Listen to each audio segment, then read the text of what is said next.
ನಮಸ್ಕಾರ. ಆಧಾರ್ ಸೇವಾ ಕೇಂದ್ರ ಶುರು ಮಾಡೋದು ಒಳ್ಳೆ ಲಾಭದಾಯಕ ಬಿಸ್ನೆಸ್ ಅಲ್ವಾ? ಬನ್ನಿ, ಇದರ ಕಂಪ್ಲೀಟ್ ರೋಡ್ ಮ್ಯಾಪ್ ಬಗ್ಗೆ ಇವತ್ತು ತಿಳಿಯೋಣ. ಎಲ್ಲಿಂದ ಹೇಗೆ ಶುರು ಮಾಡಬೇಕು ಅಂತ ಕನ್ಫ್ಯೂಸ್ ಆಗ್ತಿದ್ಯಾ? ಖಂಡಿತ ಚಿಂತೆ ಬೇಡ. ಯಶಸ್ವಿ ಕೇಂದ್ರ ತೆರೆಯಲು ಬೇಕಾದ ಸ್ಪಷ್ಟ ರೂಪುರೇಖೆ ಇಲ್ಲಿದೆ. ಶುರು ಮಾಡುವ ಮುನ್ನವೇ ಒಂದು ಪ್ರಮುಖ ನಿರ್ಧಾರ ಮಾಡಬೇಕು.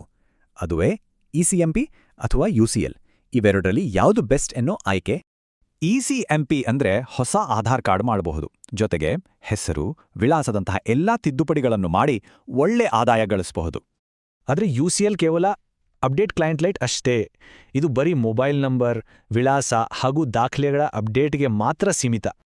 ಆಯ್ಕೆ ಯಾವುದಾದರೇನು, ಈ ಇಡೀ ಪ್ರಕ್ರಿಯೆ ಕೇವಲ 5 ಸರಳ ಹಾಗೂ ಪ್ರಮುಖ ಹಂತಗಳ ಮೂಲಕ ಸಾಗುತ್ತೆ. ತುಂಬಾನೇ ಸುಲಭ.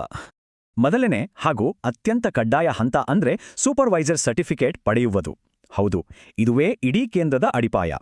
ಪರೀಕ್ಷೆಗೂ ಮುನ್ನ ಆಧಾರ್, 12ನೇ ತರಗತಿ ಪಾಸ್ ಸರ್ಟಿಫಿಕೇಟ್ ಮತ್ತು LMS ಪ್ರಮಾಣಪತ್ರದಂತಹ ಪ್ರಮುಖ ದಾಖಲೆಗಳು ರೆಡಿ ಇರಲೇಬೇಕು. ನೇರವಾಗಿ ಎಕ್ಸಾಮ್ ಸ್ಲಾಟ್ ಸಿಗಲ್ಲ. ಅರ್ಜಿ ಹಾಕಿದ್ಮೇಲೆ ರಿಜಿಸ್ಟ್ರಾರ್ ಹಾಗೂ UIDAI ಕಡೆಯಿಂದ ಒಪ್ಪಿಗೆ ಸಿಕ್ಕರಷ್ಟೇ ಸ್ಲಾಟ್ ಬುಕಿಂಗ್ ಸಾಧ್ಯ. ಸರ್ಟಿಫಿಕೇಟ್ ಸಿಕ್ತಾ? ಸೂಪರ್. ಮುಂದಿನ ದೊಡ್ಡ ಹಂತ ಅಂದ್ರೆ ರಿಜಿಸ್ಟ್ರಾರ್ ಮೂಲಕ ಕ್ರೆಡೆನ್ಷಿಯಲ್ ಫೈಲ್ ಪಡೆಯಲು ಅಪ್ಲೈ ಮಾಡುವುದು. ಇಲ್ಲಿ ಸ್ವಲ್ಪ ತಾಳ್ಮೆ ಇರಬೇಕು. ಯಾಕಂದ್ರೆ ಈ ಕ್ರೆಡೆನ್ಷಿಯಲ್ ಫೈಲ್ ರೆಡಿಯಾಗಲು ಸಾಮಾನ್ಯವಾಗಿ 30ರಿಂದ 45 ದಿನಗಳು ಬೇಕಾಗುತ್ತೆ. ಈ ಹಂತದಲ್ಲಿ registrar consent form, PAN card ಹಾಗೂ ಬ್ಯಾಂಕ್ ಪಾಸ್ಬುಕ್ನಂತಹ ಪ್ರಮುಖ ದಾಖಲೆಗಳು ಖಂಡಿತ ಬೇಕು. ಮುಂದಿನದು L1 ಪ್ರಕ್ರಿಯೆ.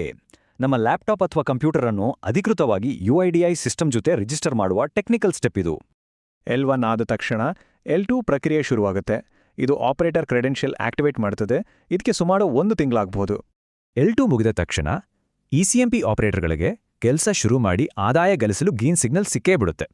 ಆದರೆ ಯುಸಿಎಲ್ನವರಿಗೆ ಮತ್ತೊಂದು ಸ್ಟೆಪ್ ಇದೆ. ಅದೇ UIDAI ಕಡೆಯಿಂದ ಕಡ್ಡಾಯವಾಗಿ ಆಗಬೇಕಾದ ಸ್ಟ್ಯಾಟಿಕ್ IP ವೈಟ್ ಲಿಸ್ಟಿಂಗ್.